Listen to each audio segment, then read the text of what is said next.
Assalamualaikum warahmatullahi wabarakatuh. Yang terhormat Bapak Rahman Syapebi, SIPMSI, selaku dosen pengampu mata kuliah Sistem Hukum Indonesia. Perkenalkan, nama saya Melia Maisari dengan NIM 07011282929131 dari kelas D Indralaya. Pada kesempatan kali ini, saya akan membahas salah satu aspek penting dalam hukum, yaitu hukum pajak. Nah, pajak memiliki peran krusial dalam pembangunan negara dan kesejahteraan masyarakat. Dalam video ini, kita akan membahas definisi pajak secara umum, mulai dari unsur-unsur, fungsi, perbedaan pajak, dan masih banyak lagi. Mari kita mulai. Sebelum membahas lebih jauh, kita harus memahami dulu apa itu pajak. Berdasarkan Undang-Undang Republik Indonesia Nomor 7 Tahun 2021 yang merupakan perubahan dari Undang-Undang Nomor 6 Tahun 1983 tentang ketentuan umum dan tata cara perpajakan, pajak adalah kontribusi wajib yang harus dibayarkan oleh orang pribadi maupun badan kepada negara. Pajak bersifat memaksa berdasarkan undang-undang dan digunakan sepenuhnya untuk kepentingan negara demi kesejahteraan rakyat. Artinya, meskipun kita tidak mendapatkan imbalan langsung, pajak yang kita bayarkan sangat berperan dalam pembangunan. Setelah mengetahui definisinya, sekarang kita bahas unsur-unsur pajak. Pajak memiliki beberapa karakteristik utama yang membuatnya berbeda dari pungutan lainnya. Ada 6 unsur pajak yang perlu kita pahami. Yang pertama yaitu pajak dipungut oleh negara, baik oleh pemerintahan pusat maupun daerah, sesuai dengan aturan yang berlaku. Yang kedua, ada pemindahan dana dari sektor swasta ke sektor negara sebagai bentuk kontribusi wajib. Ketiga, pemungutan pajak bersifat memaksa karena sudah diatur dalam undang-undang. Keempat, pajak digunakan untuk membiayai kebutuhan umum pemerintahan, baik yang bersifat rutin maupun untuk pembangunan. Yang kelima, pembayaran pajak tidak memberikan imbalan langsung kepada wajib pajak, karena manfaatnya dirasakan oleh seluruh masyarakat. Yang terakhir, selain sebagai sumber anggaran negara, pajak juga berfungsi sebagai alat untuk mengatur kebijakan ekonomi dan sosial. Baiklah, next ke slide berikutnya yaitu fungsi pajak. Pajak mempunyai beberapa fungsi penting dalam kehidupan bernegara. Yang pertama yaitu fungsi penerima atau budgeteer. Pajak adalah untuk menghimpun dana dari masyarakat bagi kas negara. Dana ini digunakan untuk membiayai berbagai pengeluaran pemerintah seperti belanja pegawai untuk gaji ASN, TNI, dan Polri, belanja barang seperti pengadaan alat kesehatan dan perlengkapan kantor, serta pemeliharaan infrastruktur seperti jalan, jembatan, dan fasilitas umum. Selain itu, pajak juga digunakan untuk mendukung program subsidi dan bantuan sosial bagi masyarakat yang membutuhkan. Nah, selain sebagai sumber penerimaan negara, pajak juga memiliki fungsi yaitu mengatur atau regulation, yaitu sebagai alat untuk mengendalikan kebijakan ekonomi dan sosial. Pajak dapat mendorong investasi dengan memberikan insentif pajak kepada perusahaan atau investor dalam negeri. Selain itu, pajak juga digunakan untuk mengendalikan konsumsi barang tertentu dengan memberlakukan pajak tinggi, seperti pada cukai rokok dan minuman beralkohol. Fungsi lainnya adalah melindungi produk dalam negeri dengan menerapkan biaya masuk tinggi pada barang impor agar daya saing produk lokal meningkat.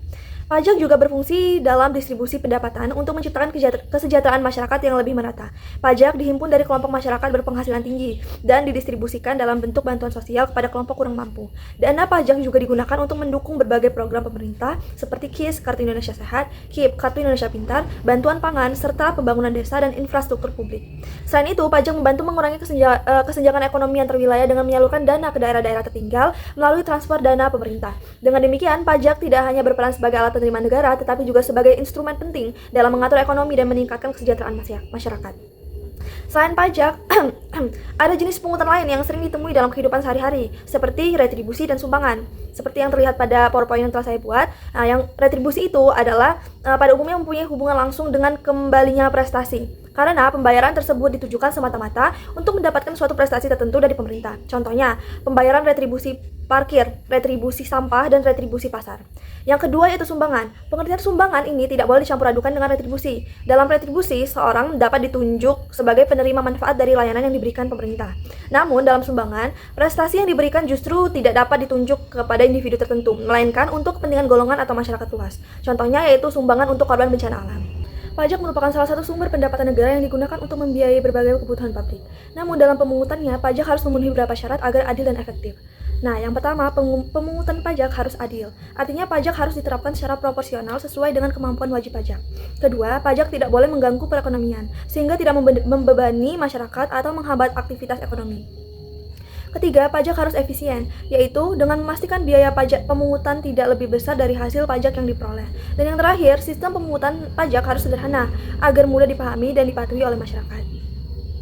Nah, namun dalam praktiknya seringkali terjadi perlawanan terhadap pajak. Perlawanan ini dapat dibagi menjadi dua jenis, yaitu perlawanan pasif dan perlawanan aktif. Perlawanan pasif terjadi ketika ada hambatan yang mempersulit pemungutan pajak. Misalnya, wajib pajak harus menghitung sendiri pendapatan netonya dan melakukan pembukuan yang rumit. Sementara itu, perlawanan aktif adalah upaya langsung untuk menghindari pajak yang dapat dilakukan melalui 3 cara, yaitu penghindaran pajak atau tax avoidance, pengelakan pajak, tax evasion, dan pelayanan pajak.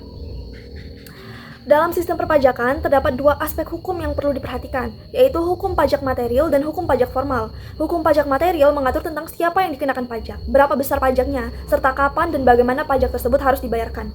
Contohnya adalah Undang-Undang Pajak Penghasilan. Sementara itu, hukum pajak formal berisi tata cara pelaksanaan hukum pajak material, seperti prosedur penetapan utang pajak, pengawasan terhadap wajib pajak, hingga hak dan kewajiban wajib pajak dalam mengajukan keberatan atau banding. Di Indonesia, hukum pajak formal ini diatur dalam Undang-Undang Nomor 7 Tahun 2001 tentang Ketentuan Umum dan Tata Cara Perpajakan.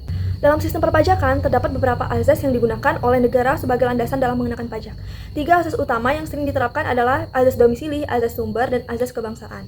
Pertama, azas domisili. Azas ini menetapkan bahwa negara mengenakan pajak atas penghasilan yang diterima oleh individu atau badan yang berstatus penduduk atau berkedudukan di negara tersebut. Dalam hal ini, sumber penghasilan tidak menjadi pertimbangan sehingga pajak dikenakan baik atas penghasilan dari dalam negeri maupun luar negeri. Konsep ini dikenal sebagai Worldwide Income Concept, yang berarti cakupan pajaknya bersifat global. Nah, kedua, azas sumber. Dalam azas ini, pajak dikenakan atas penghasilan yang diperoleh dari sumber yang berada di dalam negeri, tanpa memperhitungkan status kewarganegaraan atau tempat tinggal penerima penghasilan. Fokus utamanya adalah pada objek pajak yang berasal dari negara tersebut. Misalnya, tenaga kerja asing yang bekerja di Indonesia tetap dikenakan pajak atas penghasilan yang mereka peroleh di dalam negeri. Yang terakhir yaitu azas kebangsaan. Azas ini menetapkan bahwa pajak dikenakan berdasarkan status kewarganegaraan penerima penghasilan, tanpa memperhatikan dari mana sumber penghasilan tersebut berasal, seperti azas domisili. Sistem ini juga mengadopsi konsep worldwide income, yang berarti pajak tetap berlaku atas penghasilan yang diperoleh, baik dari dalam negeri maupun luar negeri. Dengan memahami ketiga azas ini, kita dapat melihat bagaimana negara menentukan subjek dan objek pajak yang menjadikan kewajiban negaranya. Baik, kita ke slide berikutnya, yaitu pembagian pajak. Pembagian pajak itu ada menurut golongan, menurut sifat, dan menurut pemungutan. Menurut golongan, pajak itu ada dua, yaitu pajak langsung dan pajak tidak langsung. Pajak langsung adalah pajak yang pembebanannya tidak dapat dilimpahkan kepada pihak lain, tetapi harus menjadi beban langsung wajib pajak yang bersangkutan. Sebagai contoh, pajak penghasilan. Yang kedua yaitu pajak tidak langsung adalah pajak yang pembebanannya dapat dilimpahkan ke pihak lain. Sebagai contoh, pajak pertambahan nilai. Nah, kalau menurut sifat, pajak juga terbagi menjadi dua, yaitu pajak subjektif dan pajak objektif. Pajak subjektif adalah pajak yang berpangkal atau berdasarkan pada subjeknya, yang selanjutnya dicari syarat objektifnya, dalam arti memperhatikan keadaan diri wajib pajak. Contoh, pajak penghasilan. Yang kedua yaitu pajak objektif, adalah pajak yang berpangkal atau berdasarkan pada objeknya, tanpa memperhatikan keadaan diri wajib pajak. Contohnya, pajak pertambahan nilai dan pajak penjualan atas barang mewah. Selanjutnya, menurut pemungutan. Menurut pemungutan, pajak juga terbagi menjadi dua, yaitu pajak pusat dan pajak daerah. Pajak pusat adalah pajak yang dipungut oleh pemerintah pusat dan digunakan untuk membiayai rumah tangga negara. Contoh, pajak penghasilan, pajak pertambahan nilai dan pajak penjualan atas barang mewah, pajak bumi dan bangunan, dan bea material. Yang kedua yaitu pajak daerah, adalah pajak yang dipungut oleh pemerintah daerah dan digunakan untuk membiayai rumah tangga daerah. Contohnya, pajak reklam, pajak hiburan, dan lain-lain. Selanjutnya, cara pemungutan pajak. Nah, cara pemungutan pajak itu ada dua, yaitu stelsel pajak dan sistem pemungutan pajak. Nah, yang stelsel pajak itu, cara pemungutan pajak terbagi dalam 3 stelsel. Yang pertama, stelsel nyata atau real. Pajak dikenakan berdasarkan penghasilan nyata, sehingga pemungutan dilakukan di akhir tahun. Kelebihannya lebih realistis, namun pajak baru dapat ditagih setelah penghasilan diketahui. Kedua itu stelsel anggapan atau fiktif. Pajak dihitung berdasarkan perkiraan, misalnya diasumsikan sama dengan tahun sebelumnya, sehingga dapat dibayar sepanjang tahun. Kelebihannya, pajak dibayar lebih awal, tetapi tidak selalu mencerminkan kondisi real. Yang ketiga, stelsel campuran. Kombinasi keduanya, di mana pajak awal dihitung berdasarkan perkiraan, lalu disesuaikan di akhir tahun sesuai realisasi. Nah, kekurangan dibayar, sedangkan kelebihan dapat dikembalikan. Cara pemungutan pajak yang selanjutnya itu sistem pemungutan pajak. Nah, sistem pemungutan pajak yang pertama yaitu Official Assessment System. Adalah sistem pemungutan pajak yang memberikan wewenang kepada pemerintah atau fiskus untuk menentukan besarnya pajak yang terutang. Dalam sistem ini, wajib pajak bersifat pasif dan hanya menunggu keputusan dari fiskus mengenai jumlah pajak yang harus dibayarkan. Pajak baru dianggap sebagai utang setelah pemerintahan menerbitkan surat ketetapan pajak. Yang kedua, Self-Assessment System. Nah, Self-Assessment System ini adalah sistem pemungutan pajak yang memberi wewenang, kepercayaan, dan tanggung jawab kepada wajib pajak untuk memperhitungkan, membayar, serta melaporkan sendiri besarnya pajak yang harus dibayar. Sistem ini menuntut kesadaran kepatuhan wajib pajak dalam memenuhi kewajibannya tanpa perlu menunggu penetapan dari fiskus. Yang ketiga, yaitu Withholding System.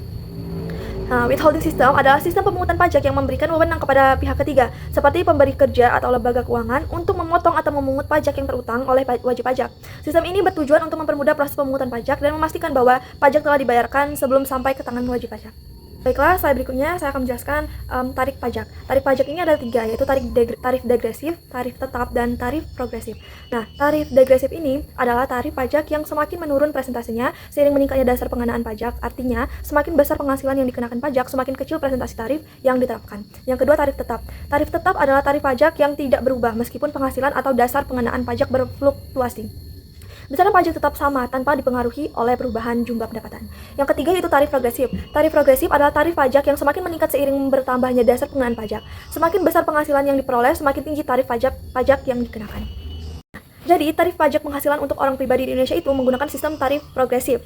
Nah, seperti yang sudah saya cantumkan di dalam PowerPoint ini, bisa kita lihat bahwa maksudnya semakin besar penghasilan tahunan kita, semakin besar juga presentasi pajak yang harus dibayar. Nah, ada 5 lapisan tarif yang perlu kita perhatikan. Yang pertama, untuk penghasilan sampai dengan 60 juta rupiah, tarifnya 5%. Naik ke lapisan kedua, penghasilan di atas 60 juta rupiah sampai 250 juta rupiah dikenakan tarif 15%. Lapisan ketiga, penghasilan 250 juta rupiah sampai dengan 500 juta rupiah, tarifnya 25%. Lalu penghasilan di atas 500 juta rupiah sampai 5 miliar rupiah, tarifnya 30%. Dan yang paling tinggi penghasilan di atas 5 miliar dikenakan tarif 35%. Intinya, semakin banyak penghasilan kita, presentasi pajak yang dibayar juga semakin besar.